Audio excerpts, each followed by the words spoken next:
Hi, I'm Val, and not too long ago, I had a dangerous thought. Could ChatGPT run a game company? Naturally, I had to find out.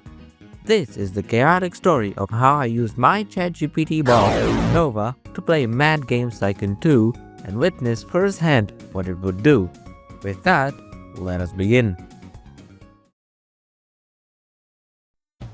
Now, let me explain the rules. Every decision would be made by Nova. I'd give them whatever information they needed, and Nova would decide how to proceed. My only job was to execute their grand vision. That was easy, right? Right? Anyhow, we started off pretty strong, or so I thought, with Nova deciding the game settings. And oh boy, did it choose violence! Tough competition, randomized genres, and randomized ratings. With that, we created Nova Steely, our fearless leader, and founded Nova Works Interactive. I'll admit it, that's a pretty sick name for a game company.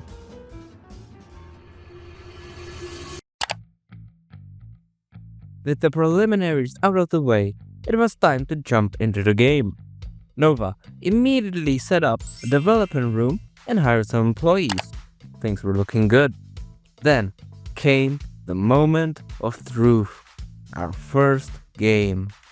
Nova, in its infinite wisdom, named it Laugh Lab, a comedy skill game. Solid choice, honestly. I added some basic features like languages and gameplay options because, let's be real, it wasn't really important for Nova to decide what languages we should translate the games to and which we would abandon completely. Then came the design priorities. Nova kind of had a meltdown here, but eventually stumbled into a halfway decent setup. After a while, the game was finished and riddled with bugs. Nova naturally said, it's fine, ship it. Spoiler alert, it was not fine. Laugh Lab scored a whopping 41%, making it abundantly clear this wasn't going to be a smooth ride. Nova panicked and demanded a bug-fixing update, but the damage was done. Our debut was a disaster. Undeterred, we moved on to our next game, Dr. Dash, inspired by the topic of doctors. Nova sped through this one like a seasoned pro, which was a pleasant surprise. It even insisted on releasing the game bug-free. Progress. While that was happening, I noticed our employees were suffering without basic amenities like bathrooms or lounges. Not wanting mutiny, I added those in without consulting Nova. Sometimes you've gotta let the man take his break. Dr. Dash fared slightly better, but still bombed, with a score of only 38%.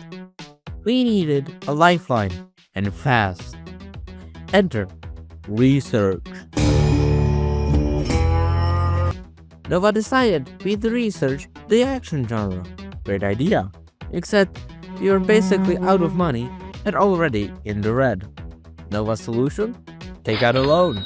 So we borrowed $200,000 to stay afloat. Fantastic. What could possibly go wrong?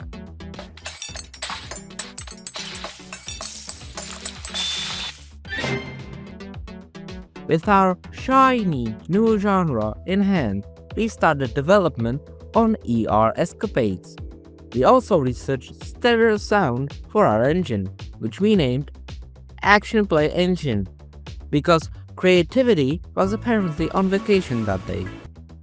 Then I discovered contract games, pre-packaged gigs from NPC companies that could bring us some much needed cash. After the predictable failure of ER Escapades, we took on a contract game called The Wild Snake for Sega. Yes, that's really what they are called. Desperate for better ratings, we built a graphics department and dove right in to another game. Huh? Oh, what you got there, Nova? Trying to learn game development? Well, how about you try to do that with today's video sponsor?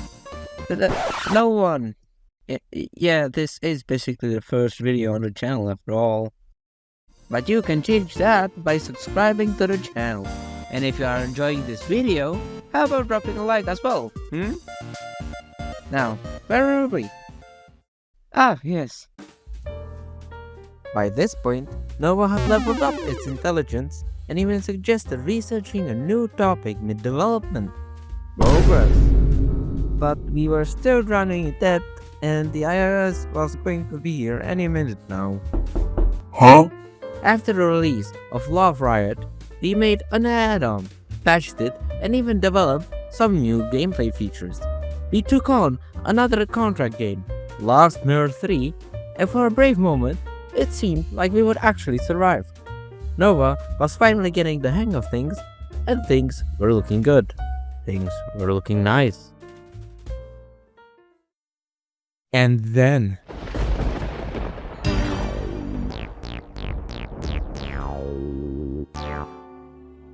the debt has finally caught up to us. Despite our best efforts, we'd burned through our starting cash and racked up $1 million in debt. Multiple loans later, we were still sinking, and the inevitable happened. Bankruptcy. NovaWorks Interactive shut its doors for good. To be fair, I never expected much, but even my low expectations were spectacularly unmet. Nova, however, wasn't phased. It wanted to keep playing. And that's when it hit me. Nova wasn't trying to run a successful company or rack up millions of dollars. It was just trying to enjoy the game with me. And so, can ChatGPT run a game company? Absolutely not. But can it turn a doomed venture into a memorable experience? You bet.